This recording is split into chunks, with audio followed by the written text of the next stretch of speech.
وجہ کیا ہے کہ ہم نے بجائے کہ قرآن کو لینس بنانے کے، ہم نے اپنے دنیاوی نیریٹو کو لینس بنایا۔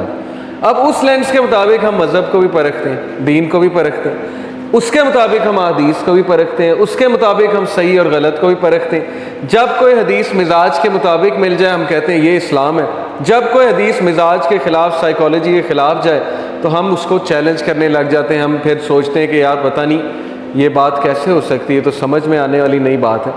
قرآن کی جب بہت ایسی آیات سامنے آئیں جو ہمارے فائدے کی آیات ہیں، ہم کہتے ہیں یہی اسلام ہے، عین اسلام یہی ہے۔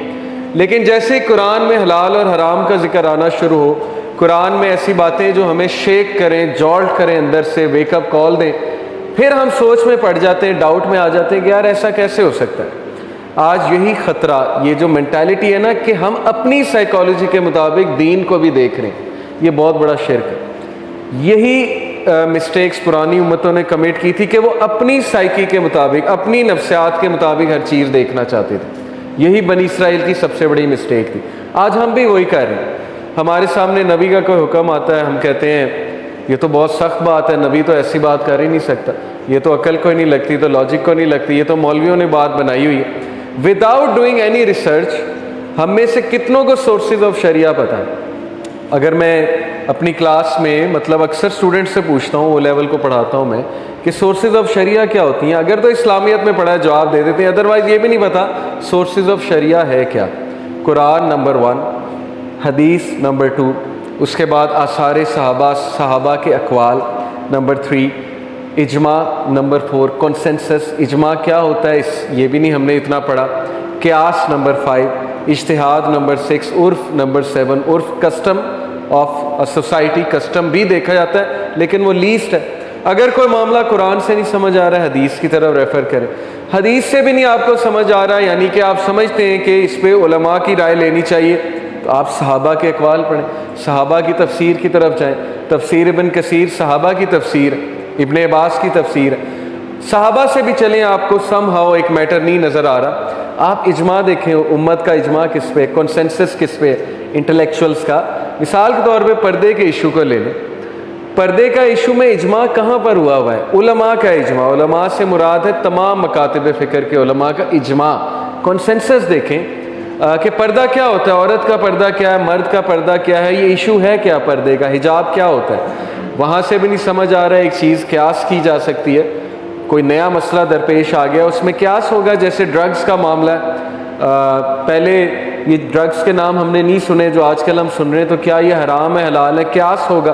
قیاس ہوتا ہے انالوجی، ایک چیز کے ساتھ، جو چیز ویل ڈیفائنڈ ہے اس کے ساتھ انالوجی کریٹ کر کے ایک چیز کو پرکھا جاتا ہے، دیکھا جاتا ہے، علماء کا کام ہے۔ کوئی بہت بڑا نیا مسئلہ آ گیا، اس میں اجتہاد ہوگا، جیسے آرگن ڈونیشن، ایک بندہ مرنے سے پہلے اپنی آنکھیں ڈونیٹ کر سکتا ہے کہ نہیں کر سکتا ہے، اس کے لیے اجتہاد ہوگا۔ برائلر چکن حلال ہے حرام ہے، اس کے لیے اجتہاد ہوگا۔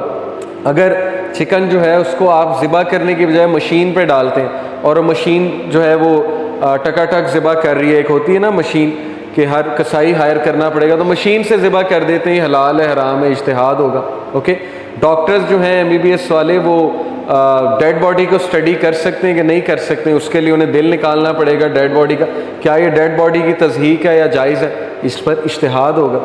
تو اجتہاد ان معاملات پہ ہوتا ہے، اور پھر اینڈ میں عرف بھی دیکھا جاتا ہے کہ ایک معاشرے کا عرف کیا ہے۔ اب یہ ساری سورسز آف شریعہ کو چھوڑ کے ہماری سورس آف شریعہ سب سے پہلے عقل، کہ مجھے صحیح لگتی ہے کوئی چیز کہ نہیں لگتی۔ عقل تو ہے ہی نہیں کہیں سورس آف شریعہ میں، کیونکہ عقل سب کی مختلف ہے۔ آج ہم جتنی ڈیبیٹس فیس بک پہ کر رہے ہوتے ہیں، کس بیسس پہ؟ عقل کی بیسس کہ نہیں میرے خیال میں یہ بات ہے۔ آپ کا خیال میٹر نہیں کرتا اگر آپ کے پاس علم نہیں ہے۔ آپ کا خیال باقی معاملات میں میٹر کر سکتا ہے، پالیٹکس میں ہو سکتا ہے، کر سکتا ہے، لیکن when it comes to مذہب اسلام، your opinion doesn't matter، کیونکہ ہمارے پاس نالج بہت کم ہے، ہم نے دین پڑھا کتنا ہے۔ تو یہ چیز ہماری درست ہونے والی ہے کہ ہم علم کی طرف کیوں نہیں آتے، ہم کیوں نہیں اسلام کا نالج خود لیتے ہیں۔ افسوس کی بات ہے، آج دیکھیں دین یہ بہت بڑی سازش، اس کے پیچھے آپ ریسرچ کرنے بیٹھے۔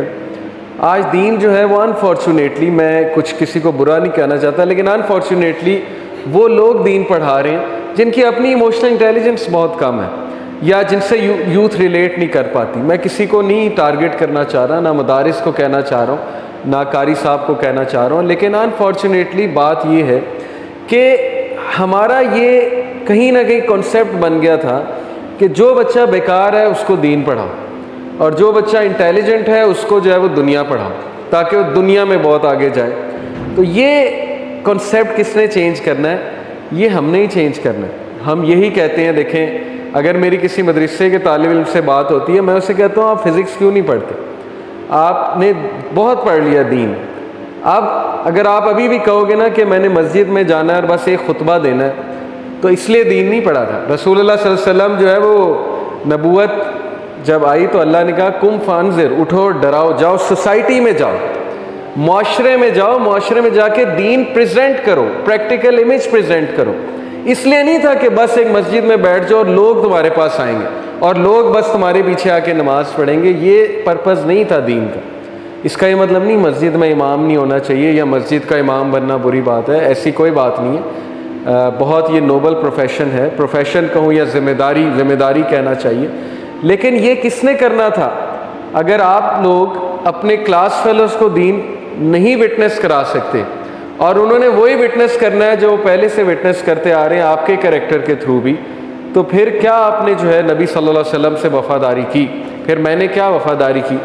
اگر میں بھی انہی کی طرح بن رہا ہوں جن ڈسکشنز میں وہ انوالوڈ ہیں میرے کلاس فیلوز، میں ان کے ساتھ بیٹھ کے ہنستا بھی ہوں، گپے بھی لگاتا ہوں، نہیں انل منکر نہیں کرتا، امر بالمعروف نہیں کرتا، میری کوئی حرکت ایسی نہیں ہے جس سے میں ثابت کروں کہ میں ایک پریکٹسنگ مسلمان ہوں، پھر اسلام کیسے ان تک پہنچے گا؟